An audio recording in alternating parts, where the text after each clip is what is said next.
حمد و ثنا اللہ ذوالجلال والاکرام کے لیے، درود و سلام سید الانبیاء جناب محمد الرسول اللہ صلی اللہ علیہ وسلم کی ذات گرامی پر،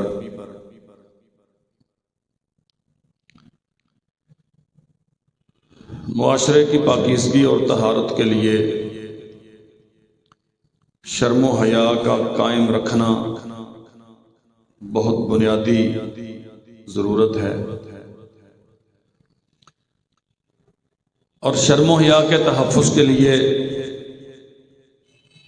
جہاں اور بہت سارے ذرائع اختیار کرنے چاہیے، ان میں سے ایک بہت بڑا ذریعہ نکاح کا عمل ہے۔ نبی کریم صلی اللہ علیہ وسلم نے یہ کام خود کیا۔ انبیاء سے زیادہ مصروفیت کسی کی نہیں ہوتی، اور تبلیغ رسالت سے بڑھ کے ذمہ داری کائنات میں اور کوئی نہیں ہے۔ جب دن اور رات میں ایک ہی فکر ہو کہ یہ نبوت کا بارِ گراں، اس کی ادائیگی تبھی ممکن ہے، یہ حق تبھی ادا ہو سکتا ہے جب اللہ کے بندوں تک اللہ کا دین پہنچے۔ پھر ہمیشہ اس منصوبہ بندی میں عمل کرتے ہوئے کبھی یہاں کبھی وہاں، اپنوں کے پاس بیگانوں کے پاس، رشتہ داروں کے پاس، اغیار کے پاس، ہمیشہ دعوت کے لیے کمر ہمت باندھے رکھی، حتیٰ کہ جہاد کے سفر درپیش ہوئے، اور ایک دو نہیں، چند سالوں میں 82-83 مار کے محمد الرسول اللہ صلی اللہ علیہ وسلم نے جن کے لیے لشکر روانہ کیے، 27-28 میں بنفس نفیس شریک ہوئے۔ اتنی زیادہ مصروفیت کے باوجود رسول اللہ صلی اللہ علیہ وسلم نے متعدد شادیاں کر کے دنیا کو در حقیقت انسانیت کو یہ پیغام دیا ہے کہ آپ کی مصروفیت کتنی بھی زیادہ کیوں نہ ہو، وہ نکاح کے راستے میں رکاوٹ نہیں بنتی اگر آپ کو احساس ہو کہ نکاح کی اہمیت کس قدر زیادہ ہے۔ اور رسول اللہ صلی اللہ علیہ وسلم بے انتہا مالی تنگ دستی کا شکار بھی رہے اور بارہا رہے، لیکن رسول اللہ صلی اللہ علیہ وسلم کا عمل انسانیت کے لیے ایک بہت بڑی دلیل ہے کہ مالی تنگ دستی کا ہونا بھی نکاح میں کوئی رکاوٹ نہیں۔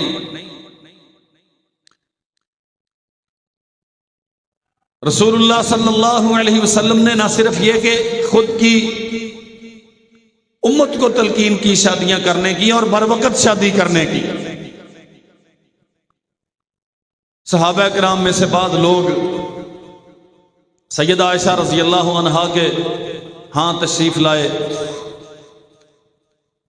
رسول اللہ صلی اللہ علیہ وسلم کی تنہائی کی عبادات کے متعلق پوچھا۔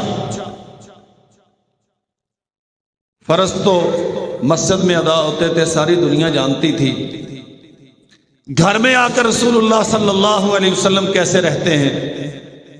اماں جی نے بیان فرمایا جو آپ صلی اللہ علیہ وسلم کے معمولات تھے۔ یہ آپس میں مشورہ کرنے لگے، وہ اللہ کے نبی ہیں جو کبھی غلطی نہیں کرتے،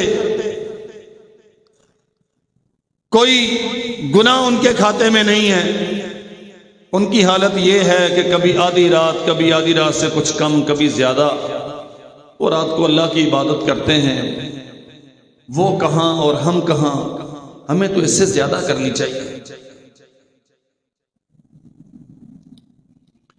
اب اپنی اپنی نیت کا اظہار کیا، میں نے تو بس یہ طے کر لیا ہے کہ آئندہ ہر دن روزہ رکھوں گا، کوئی دن ایسا نہیں ہوگا کہ میں روزہ نہ رکھوں۔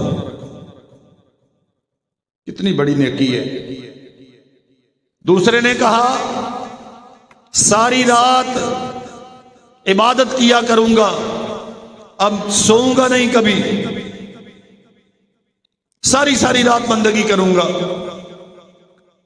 تیسرا کہتا ہے شادی نہیں کروں گا، کسی عورت کے قریب نہیں جاؤں گا، بس دن روزے میں اور رات عبادت میں، نفل و نوافل میں اتنا کریں گے تو تب جا کے کچھ بنے گا، وگرنہ کہاں محمد رسول اللہ صلی اللہ علیہ وسلم اور کہاں ہم۔ یہ تو اپنی اپنی باتیں کر کے چلے گئے۔ نبی رحمت صلی اللہ علیہ وسلم تشریف لائے، اماں جی نے سارا واقعہ کہہ سنایا، یوں لوگ آئے تھے اور یہ تبصرے کر کے گئے۔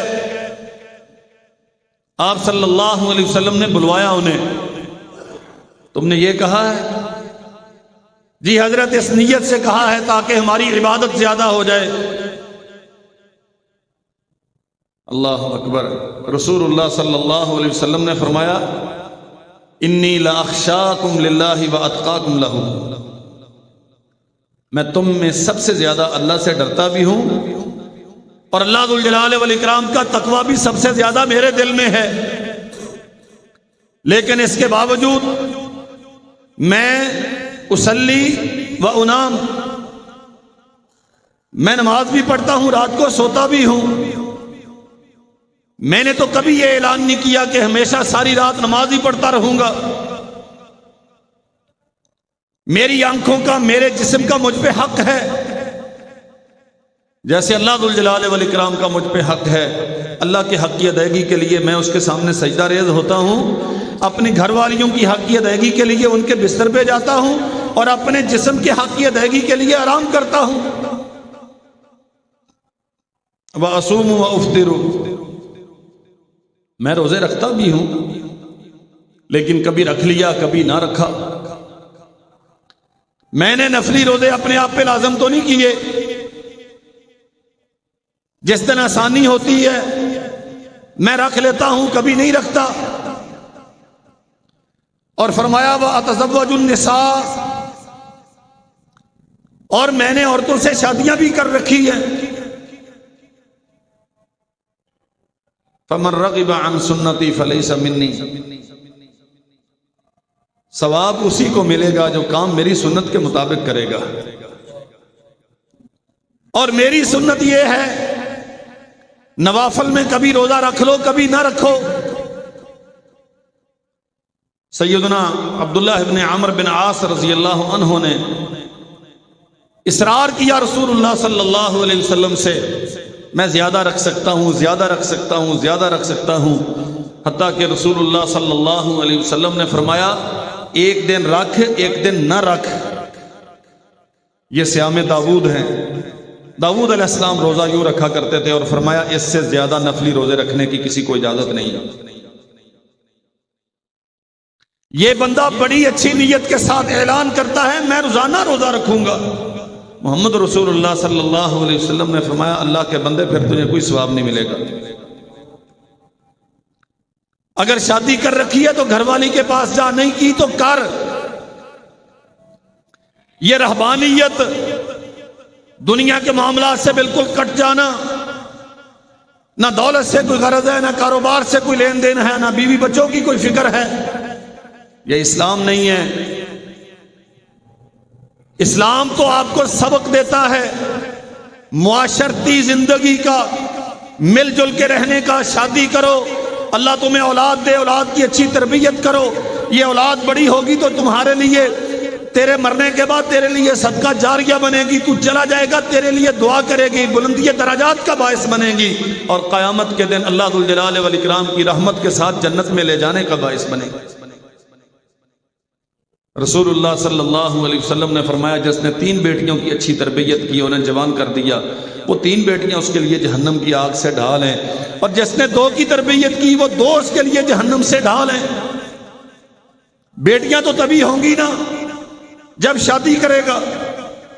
فرمایا نبی رحمت صلی اللہ علیہ وسلم نے اذا مات الانسان انقطع عمله الا من 3، بندہ مر جاتا ہے اس کے سارے دنیا کے معاملات ختم ہو جاتے ہیں سوائے 3 کے، ان میں سے ایک یہ ہے ولد صالح یدعو لہ، شادی پر وقت کی ہے، نیک بیوی سے کی ہے، دین کی بنیاد پہ کی ہے، پھر اللہ نے اپنی رحمت سے اولاد سے نوازا ہے، اولاد کی اچھی تربیت کی ہے، حاجی صاحب کے جانے کے بعد اللہ ذو الجلال والاکرام کے سامنے دامن پھیلا کے اولاد دعا کرتی ہے، اپنے مرے ہوئے باپ کے پیچھے اس کے لیے استغفار کرتی ہے، اللہ سے اس کے لیے جنت کا سوال کرتی ہے، بلندی درجات کا سوال کرتی ہے۔ فرمایا محمد کریم صلی اللہ علیہ وسلم نے یہ بیٹا، یہ بیٹی جو نکاح کے نتیجے میں اللہ نے تمہیں عطا کی تھی، یہ دنیا میں تیرے لیے دعا کرتا ہے، اللہ حکم الحاکمین جنت میں تیرے مقامات اور درجات بلند کرتا ہے۔ اور محمد رسول اللہ صلی اللہ علیہ وسلم نے فرمایا انسان پوچھے گا اللہ ذو الجلال والاکرام سے، اللہ میری الاٹمنٹ تو مکمل ہو چکی تھی، جنت میں جتنے باغات، جتنے محل، جتنی نہریں، جو زمینیں مجھے آپ نے دینی تھی وہ تو مل گئی، یہ ہر چند دن کے بعد جنت کے پٹواری آتے ہیں، تحصیلدار آتے ہیں اور مجھے ایک اور فرد ملکیت دے دیتے ہیں، یہ اگلے 2 مربے بھی تیرے ہیں، یہ اگلے 5 باغات بھی تیرے ہیں۔ اللہ یہ کہاں سے ہوتا ہے؟ اب تو میں کوئی کام نہیں کرتا۔ فرمایا رسول اللہ صلی اللہ علیہ وسلم نے وہ بیٹا چھوڑ کے آیا ہے نا پیچھے، وہ تیرے لیے دعا کرتا ہے، تیرے لیے استغفار کرتا ہے، اللہ ذو الجلال والاکرام اس کی دعاؤں کے نتیجے میں تجھ پہ رحمت کرتا ہے اور تیری جگیریں بڑھ رہی۔ گویا شادی کرنا اور شادی کے نتیجے میں اولاد پیدا کرنا یہ شریعت کو مطلوب ہے اور ہماری دنیا اور ہماری آخرت کے لیے یہ بہترین ہے۔ محمد رسول اللہ صلی اللہ علیہ وسلم نے فرمایا فمن رغب عن سنتی فلیس منی، اگر میری سنت کے مطابق زندگی گزارنا چاہتے ہو تو اس کا طریقہ یہی ہے، کبھی روزہ رکھو کبھی نہ رکھو، رات کو عبادت بھی کرو رات کو آرام بھی کرو، اور عورتوں سے مت بھاگو، شادی کرو، حقوق زوجیت ادا کرو، اور اللہ ذو الجلال والاکرام تمہیں اولاد دے تو ان کی اچھی تربیت کرو۔ یہ عین سنت ہے محمد رسول اللہ صلی اللہ علیہ وسلم۔ اور فرمایا آپ صلی اللہ علیہ وسلم نے اذا تزوج العبد فقد استکمل نصف الدین، جس بندے نے نکاح کر لیا اس نے اپنا آدھا دین مکمل کر لیا۔ فلیتق اللہ فی النصف الباقی، جو باقی کا آدھا ہے اس کے بارے میں اسے اللہ ذو الجلال والاکرام سے ڈرتے رہنا چاہیے۔ یہ شرم و حیا کے تحفظ کے لیے، عزت و آبرو کے محفوظ رکھنے کے لیے، معاشرے کو پاکیزہ اور معطر رکھنے کے لیے ضروری ہے انسان اپنی شادی بر وقت کرے، اپنی اولادوں کی، اپنے زیر کفالت لوگوں کی، بچے ہیں یا بچی، ان کی شادیاں بر وقت کرے۔ اور یہ بات یاد رکھو، یہ جو مسئلہ نا ہمارے ہاں سب سے بڑا مسئلہ یہ ہے، بچہ جی ابھی تک کمانے کے قابل نہیں ہوا، ابھی تک تو کوئی کام نہیں کرتا۔ اب بیٹیوں میں، عورتوں میں بھی یہ بیماری آ گئی ہے جی، یہ اس قابل ہو کہ اگر خامد اچھا نہ ملے تو کم از کم اپنی روزی کما کے کھا سکے۔ یاد رکھو میرے بھائیوں، یہ شیطان کی طرف سے جھانسا ہے، یہ اتنا بڑا جال ہے جس کے نتیجے میں معاشرہ بے حیائی سے بھر گیا۔ جس قسم کی سوسائٹی میں ہم جی رہے ہیں، 25-30 سال سے پہلے تو نوکری ملتی نہیں ہے، اور بچہ 13 سال کا جوان ہو گیا، بیٹی آپ کی 14 سال کی جوان ہو گئی۔ اس ننگے اور عریاں معاشرے میں جب 12-13 سال پاؤں پہ کھڑے ہونے کی آڑ میں آپ اسے مہلت دیں گے، اور شرم و حیا کا کوئی معیار نہیں ہے، پردے کا کوئی لحاظ نہیں ہے، اختلاط مرد و زن عام ہے، دفتروں میں، گاڑیوں میں، لاری اڈوں پر، بازاروں میں، کون سی جگہ ایسی ہے جہاں عورت کی شرم و حیا کا کوئی احترام کیا جاتا ہو، اس کے پردے کا کوئی لحاظ کہیں نہیں رکھا جاتا۔ اب تو 4 دیواریاں محفوظ نہیں ہیں، شیطان ہر گھر میں، ہر بیڈ روم میں اور ہر ہاتھ میں موجود ہے، رقص کر رہا ہے۔ جب اتنی گندگی ہو تو 12-13 سال 14 سال جوانی کے بعد بچے بچی کو شادی کے انتظار میں لٹکائے رکھنا بجائے خود ایک گناہ کے رستے کی طرف رہنمائی کرنا۔ اللہ اکبر۔ رسول اللہ صلی اللہ علیہ وسلم نے فرمایا ثلاثۃ حق علی اللہ عز وجل عونہم، 3 قسم کے لوگ ایسے ہیں ان کا اللہ پر حق ہے کہ اللہ ان کی مدد کرے۔ فرمایا المکاتب الذی یرید الاداء، وہ غلام جس نے اپنے مالک سے پیسے طے کر لیے، 2 سال میں 3 سال میں اتنی رقم تجھے کما کے دوں گا اور اس کے بعد تو مجھے آزاد کر دے گا، اور وہ آزادی چاہتا ہے اللہ کے دین کی خدمت کے لیے۔ فرمایا رسول اللہ صلی اللہ علیہ وسلم نے حق علی اللہ عونہم، اس غلام کی مدد کرنا اللہ پر لازم ہو گیا ہے، اور یہ اللہ نے خود اپنے آپ پہ لازم کیا ہے۔ انسان کون ہوتے ہیں اللہ پر کوئی چیز لازم کرنے والے؟ یہ اللہ نے خود اپنے آپ پہ لازم کیا ہے، اور جس عمل کو یا جس کام کو اللہ نے اپنے آپ پہ لازم کر لیا ہے، اللہ اپنے وعدوں کے خلاف نہیں کرتا، اللہ لازمی اسے پورا کرے، اللہ مدد کرے گا اس بندے کو۔ بریرہ نام کی ایک لونڈی، اس نے مکاتبت کر لی اپنے مالکوں سے، طے کر لیا کہ اتنے پیسے دوں گی تم مجھے ادا کر دو گے۔ اب اللہ ذو الجلال والاکرام پہ حق ہے کہ اس کی مدد کرے۔ یہ بی بی سیدہ عائشہ رضی اللہ عنہا کی خدمت میں آئیں، مومنہ ہیں، نیک ہیں، رسول اللہ کی صحابیہ ہیں، لیکن ہیں لونڈی۔ اللہ کے ہاں اماں جی میں نے مکاتبت کی ہے، اتنے پیسے دینے ہیں، آپ میری مدد کریں اس میں۔ اللہ ذو الجلال والاکرام یوں اپنے بندوں کی مدد کرتا ہے۔ سیدہ فرماتی ہیں ان سے جا کے بات کرو، جتنے پیسے ہیں میں ایک ہی بار دے کے تیری جان چھڑا دیتی۔ وہ سال 2 سال کی بات ہی نہیں رہی، بات چیت ہو گئی، اماں جی نے ایک ہی مرحلے میں ساری قیمت ادا کر دی، یہ لو جا کے انہیں دو اور آزادی کا پروانہ حاصل کرو اور اللہ کی عبادت کرو۔ المکاتب الذی یرید الاداء۔ اور دوسرا رسول اللہ صلی اللہ علیہ وسلم نے فرمایا وہ بندہ یرید والناکح الذی یرید العفاف، وہ بندہ جو نکاح کرنا چاہتا ہے اس لیے کہ اس کی شرم و حیا محفوظ رہے، اس کی عزت پہ داغ نہ لگے، وہ گناہ کی طرف نہ جائے۔ وہ بیٹی کا نکاح کرنا چاہتا ہے، بیٹے کا نکاح کرنا چاہتا ہے، یہ سوچ کر پریشان رہتا ہے کہ حالات بھی بڑے کمزور ہیں، مالی معاملات بھی بڑے سخت ہیں، اور معاشرے میں شرم و حیا بھی کوئی نہیں، جوان بچے بچیوں کو یوں بغیر حفاظت کے چھوڑنا بھی ممکن نہیں۔ وہ اللہ ذو الجلال والاکرام پر توکل کر کے جیسے تیسے بن پڑتا ہے، نکاح کر دیتا ہے۔ فرمایا محمد رسول اللہ صلی اللہ علیہ وسلم نے حق علی اللہ عونہم، یہ پاک دامنی کے لیے، اپنی بیٹی کو گناہ سے بچانے کے لیے، اپنے بیٹے کو گناہ سے بچانے کے لیے، ان کی شرم و حیا کے تحفظ کے لیے ان کا نکاح کرتا ہے۔ وہ آسمان کا رب جو ساری کائنات کا نظام چلاتا ہے، اس میں لازم ہے کہ اپنے اس بندے کی مدد کرے،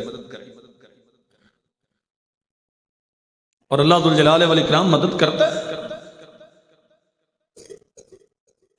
سیدہ فاطمہ بنت قیس رضی اللہ تعالی عنہا، سنن نسائی میں ان کا واقعہ ہے، بیان کرتی ہیں کہ پہلے شوہر نے طلاق دے دی، میں عدت سے فارغ ہوئی، نبی کریم صلی اللہ علیہ وسلم کو آ کے مسئلہ بتایا، اللہ کے نبی جناب معاویہ نے بھی نکاح کا پیغام دیا ہے، جناب ابو جہل نے بھی نکاح کا پیغام بھیجا ہے، آپ مجھے مشورہ دیں میں کس کے ساتھ نکاح کروں؟ رسول اللہ صلی اللہ علیہ وسلم نے فرمایا معاویہ کے پاس تو ابھی گزر بسر کا بالکل کوئی سامان نہیں ہے، تھوڑا سا اسے ٹائم دینا چاہیے، اور ابو جہل یہ بڑی سخت طبیعت کا ہے، یہ ڈنڈا اپنے ہاتھ میں رکھتا ہے ہمیشہ۔ 2 معنی کیے ہیں اہل علم نے اس کے کہ یا تو مارتا بہت ہے عورتوں کو، یا اس کا معنی یہ کیا ہے کہ سفر میں رہتا ہے، اکثر گھر میں ٹکتا نہیں ہے۔ تو حضور آپ میرے لیے فرمائیں پھر کیا کروں؟ فرمایا فنکحی اسامہ بن زید، اسامہ بن زید کے ساتھ نکاح کر لو۔ فاطمہ بنت قیس کہتی ہیں کہ مجھے اسامہ بن زید بالکل پسند نہیں تھے۔ بات سمجھیے گا ذرا، ابو جہل رسول اللہ نے فرمایا اس کی عادات اچھی نہیں، اور تیرا اس کے ساتھ نبھا ممکن نہیں،